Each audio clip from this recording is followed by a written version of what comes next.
Assalamualaikum warahmatullahi wabarakatuh. Saudara-saudariku yang dirahmati Allah, sebuah kondisi yang seringkali membuat dada kita terasa sesak, pikiran kalut, dan langkah terasa berat. Ya, kondisi itu adalah ketika rezeki terasa sempit, kebutuhan menumpuk, namun pemasukan tak kunjung datang. Situasi ini, saudaraku, bukanlah hal asing dalam kehidupan kita sebagai manusia. Ada yang tiba-tiba di PHK, padahal cicilan rumah dan biaya sekolah anak sudah menanti. Ada ibu rumah tangga yang kebingungan memutar otak karena suaminya belum juga mendapatkan pekerjaan. Ada pedagang kecil yang dagangannya sepi, modalnya menipis, sementara beras di dapur hampir habis. Ada pula mahasiswa yang merantau, kiriman orang tua telat, dan perut terasa keloncongan. Bagaimana perasaan kita di saat-saat seperti itu? Jujur saja, pasti ada rasa khawatir, cemas, takut, bahkan mungkin putus asa. Senyum terasa berat, tawa terasa hambar. Malam-malam dipenuhi dengan pikiran tentang bagaimana esok hari akan berjalan. Tidur pun tidak nyenyak, dihantui bayang-bayang kesulitan finansial. Namun, di tengah gelapnya kondisi ini ada cahaya yang harus kita cari. Di tengahnya sempitnya perasaan ada kelapangan yang harus kita yakini. Karena sesungguhnya Allah tidak pernah membiarkan hambanya sendirian dalam kesulitan. Justru dalam kondisi seperti ini, iman kita diuji, kesabaran kita ditempa, dan tawakal kita dipertaruhkan. Dalam menghadapi kesulitan rezeki, tawakal adalah kunci utama. Tawakal berarti menyerahkan segala urusan kepada Allah setelah kita berusaha semaksimal mungkin. Bukan berarti pasrah tanpa usaha, melainkan berusaha sekuat tenaga, lalu hasilnya kita serahkan sepenuhnya kepada Zat yang Maha Memberi rezeki. Ada sebuah hadis yang diriwayatkan oleh Imam Tirmizi. Rasulullah bersabda, "Seandainya kalian bertawakal kepada Allah dengan sebenar-benarnya tawakal, niscaya Dia akan memberikan rezeki kepada kalian sebagaimana Dia memberikan rezeki kepada burung. Ia pergi pada pagi hari dalam keadaan perut kosong dan pulang pada sore harinya dalam keadaan perut kenyang." Lihatlah bagaimana Rasulullah memberikan perumpamaan yang begitu indah dan menenangkan. Burung, makhluk kecil yang tak punya akal seperti manusia, tak punya rekening bank, tak punya tabungan. Tapi ia tetap pergi mencari rezeki di pagi hari. Ia tidak berdiam diri di sarangnya karena takut tidak menemukan makanan. Ia keluar dengan penuh keyakinan bahwa Allah akan memberinya rezeki. Dan apa hasilnya? Ia pulang di sore hari dengan perut kenyang.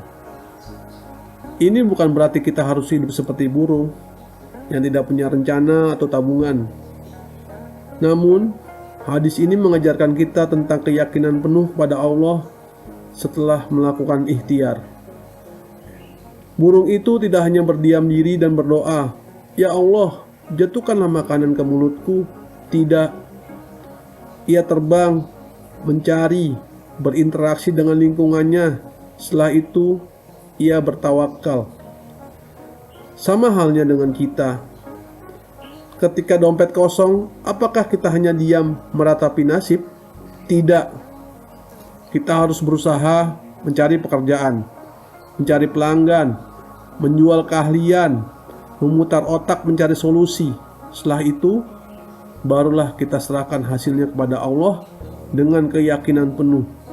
Kita yakin bahwa Allah tidak akan menelantarkan hambanya yang telah berusaha dan bertawakal. Hadis ini adalah penenang hati dan motivasi bagi setiap mukmin yang sedang diuji rezekinya. Ini adalah janji Allah yang disampaikan melalui lisan Rasul-Nya, bahwa tawakal yang hakiki akan mendatangkan rezeki dari arah yang tidak disangka-sangka. Ketika rezeki terasa sempit, ada beberapa hal yang perlu kita renungkan dan lakukan dengan sepenuh hati. Pertama, introspeksi diri dan muhasabah dosa. Terkadang kesulitan yang menimpa kita adalah akibat dari dosa-dosa yang telah kita lakukan. Dosa bisa menghalangi rezeki, Rasulullah bersabda, sesungguhnya seseorang bisa terhalang rezeki karena dosa yang diperbuatnya. Hadis riwayat Ahmad. Ini adalah peringatan keras bagi kita semua. Maka, ketika kesulitan melanda, inilah saatnya kita introspeksi diri secara mendalam. Apakah ada hak Allah yang belum kita tunaikan dengan sempurna? Apakah ada hak sesama manusia yang kita abaikan atau zolimi? Apakah ada maksiat yang masih kita lakukan terang-terangan atau tersembunyi yang mungkin kita anggap remeh padahal besar di sisi Allah? Bisa jadi sikap durhaka kepada orang tua, lalai sholat, terlibat dalam riba, menipu dalam bisnis, atau gibah dan adu domba adalah sebab rezeki kita terasa sempit. Mari kita jujur pada diri sendiri, akui kesalahan, dan bersegera bertaubat dengan sungguh-sungguh. Taubat yang hakiki adalah dengan menyesali perbuatan, bertekad kuat untuk tidak mengulangi, dan berusaha memperbaiki diri, serta membayar hak-hak yang terzolimi. Ingatlah, Allah Maha Pengampun lagi Maha Penyayang. Dengan taubat yang tulus, pintu-pintu rezeki yang tadinya tertutup karena dosa bisa terbuka kembali atas izinnya.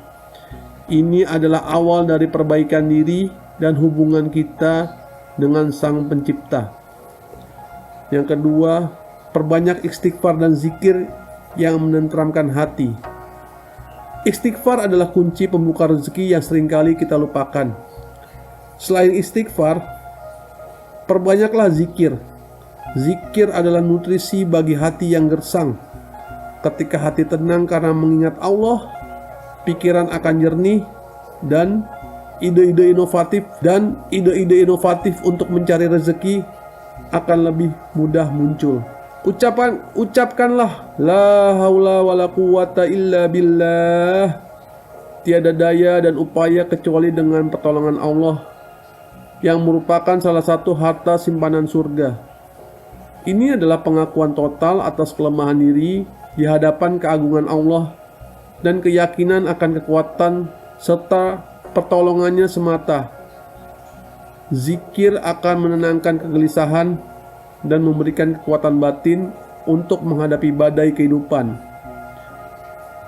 Kuatkanlah silaturahmi dan berbuat kebaikan tanpa pamrih. Itu yang ketiga. Silaturahmi adalah salah satu amalan yang sangat powerful dalam memperluas rezeki dan memanjangkan umur. Rasulullah bersabda, barang siapa yang ingin dilapangkan rezekinya dan dipanjangkan umurnya, hendaklah ia menyambung tali silaturahmi. Hadis riwayat Bukhari dan Muslim. Jangan pernah meremehkan kekuatan silaturahmi. Apabila saat dalam kesulitan, terkadang dari obrolan yang tulus dengan kerabat atau teman lama, muncul informasi pekerjaan yang tak terduga, peluang bisnis yang sesuai keahlian kita, atau bahkan bantuan tak terduga yang datang dari arah yang tidak kita sangka. Jangan menutup diri saat kesulitan. Justru saat sulit, kita perlu lebih banyak bersilaturahmi, tentu dengan menjaga adab, tidak mengeluh berlebihan, dan menjaga kehormatan diri. Selain itu, berbuat baiklah kepada sesama tanpa memandang latar belakang mereka. Menolong orang lain yang kesusahan, bersedekah, sekecil apapun yang kita miliki, bahkan dengan senyuman atau kata-kata baik, atau membantu yang membutuhkan tenaga kita, semua itu adalah bentuk investasi kebaikan di jalan Allah yang Dia janjikan. Balasannya berlipat ganda, bahkan dalam kondisi sempit sekalipun. Usahakan untuk bersedekah. Sedekah tidak akan mengurangi harta, justru akan memberkahinya dan menjadi sebab datangnya rezeki dari arah yang tidak kita duga. Ini adalah prinsip ilahi yang tak pernah ingkar. Yang keempat, berdoa dan yakin sepenuh hati kepada janji Allah. Doa adalah senjata ampuh seorang mukmin yang paling utama. Jangan pernah lelah berdoa kepada Allah. Bahkan jika rasanya doa kita belum juga terkabul, sampaikan keluh kesahmu dengan jujur. Ceritakan kebutuhanmu dengan rinci dan mintalah pertolongan hanya kepadanya, Zat yang memiliki segalanya. Yakinlah kepada Allah Maha Mendengar, Maha Mengetahui, dan Maha Mengabulkan doa hamba-hambanya. Bayangkan situasi ini. Seorang ayah muda yang baru saja kehilangan pekerjaannya. Uang tabungan menipis drastis, sementara kebutuhan anak-anak yang masih kecil terus berjalan dan tagihan bulanan sudah menanti. Sang istri mulai menunjukkan rasa khawatir. Anak-anak dengan polos bertanya, "Mengapa ayah tidak berangkat kerja lagi?" Di titik terendah ini, di tengah malam yang hening, setelah semua terlelap, sang ayah mengambil wudhu, menggelar sajadah. Dengan linangan air mata yang membasuh pipi, ia mengangkat tangannya dengan suara bergetar. Ia berdoa, "Ya Allah, Engkau Maha Pemberi rezeki. Aku tahu Engkau tidak akan meninggalkan hamba-Mu yang lemah ini. Engkau yang memberi makan seluruh makhluk hidup di muka bumi. Berikanlah aku jalan keluar. Bukakan pintu rezekimu yang luas dari arah yang tidak terduga. Bimbing aku ya Allah, agar aku bisa menunaikan amanah sebagai kepala keluarga." Keesokan harinya, meskipun masih ada rasa malu, ia mencoba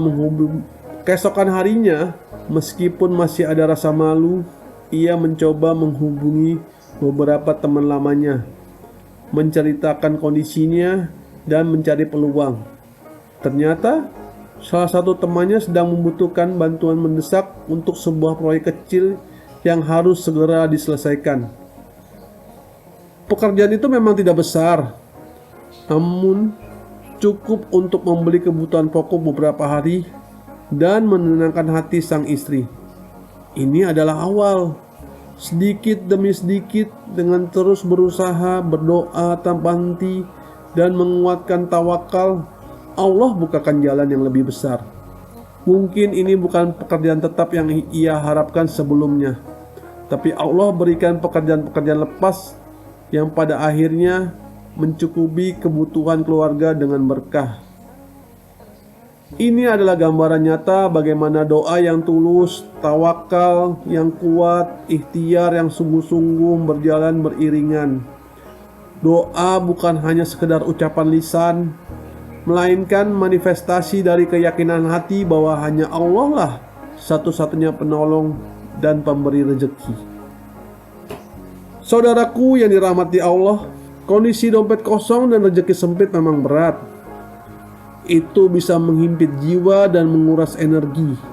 Namun, ingatlah bahwa ini adalah kesempatan emas bagi kita untuk kembali kepada Allah, memperkuat iman, dan menyadari bahwa segala sesuatu ada di tangannya. Jangan pernah berputus asa dari rahmat Allah dan pertolongan Allah.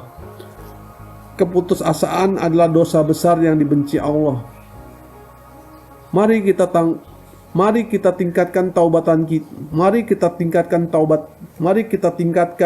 kita. Bersihkan hati dari dosa dan syirik, serta memperbaiki hubungan kita dengan Allah dan sesama manusia. Perbanyak istighfar, zikir, doa, dan sedekah, meskipun hanya sedikit. Jangan lupa untuk tetap berusaha dan berikhtiar semaksimal mungkin dengan pikiran yang jernih, niat yang lurus, lalu serahkan hasilnya kepada Allah dengan tawakal yang sebenar-benarnya. Ingatlah selalu, hidup ini adalah perjalanan yang singkat menuju akhirat yang kekal. Rezeki yang Allah berikan kepada kita di dunia ini, baik banyak maupun sedikit, adalah ujian semata. Yang terpenting adalah bagaimana kita menyikapi ujian tersebut. Apakah kita akan menjadi hamba yang bersyukur saat lapang dan bersabar saat sempit, atau justru menjadi hamba yang kufur, mengeluh, dan menyalahkan takdir? Ketika rezeki terasa sempit, itu adalah panggilan untuk kita lebih fokus kepada Allah, bukan kepada dunia dan segala isinya yang sementara. Itu adalah pengingat bahwa kebahagiaan sejati bukanlah pada banyaknya harta, melainkan pada ketenangan hati, kebersihan jiwa, dan ridha Allah. Maka saudaraku, kembalilah kepada Allah dengan segenap jiwa ragamu. Jadikanlah setiap kesulitan sebagai tangga untuk mendekatkan diri kepadanya, bukan untuk menjauh. Yakinlah bahwa di balik setiap kesulitan, betapapun beratnya, pasti ada kemudahan. Allah Subhanahu wa Ta'ala berfirman dalam surat Al-Insyirah ayat 5 dan 6. Karena sesungguhnya sesudah kesulitan itu ada kemudahan. Sesungguhnya sesudah kesulitan itu ada kemudahan. Allah Subhanahu wa Ta'ala berfirman dalam surat Al-Insyirah ayat 5 dan 6. Karena sesungguhnya sesudah kesulitan itu ada kemudahan. Sesungguhnya sesudah kesulitan itu ada kemudahan. Ayat ini, saudaraku, adalah penenang jiwa. Janji Allah yang agung dan pasti diulang dua kali untuk menenangkan, diulang dua kali untuk menegaskan jaminan Allah. Setelah satu kesulitan, pasti ada kemudahan. Setelah ada kemudahan itu pun bisa jadi ada kemudahan lain yang akan datang. Ini adalah janji yang menghidupkan harapan di hati orang-orang beriman, menunjukkan bahwa kesulitan itu sementara dan kemudahan dari Allah itu nyata. Ini adalah inti dari harapan yang selalu kita genggam. Semoga Allah Subhanahu wa Ta'ala senantiasa melimpahkan rezekinya yang halal dan berkah kepada kita semua, melapangkan setiap kesulitan yang kita hadapi, dan menguatkan iman serta tawakal kita di setiap keadaan. Amin ya rabbal alamin. Wassalamualaikum warahmatullahi wabarakatuh.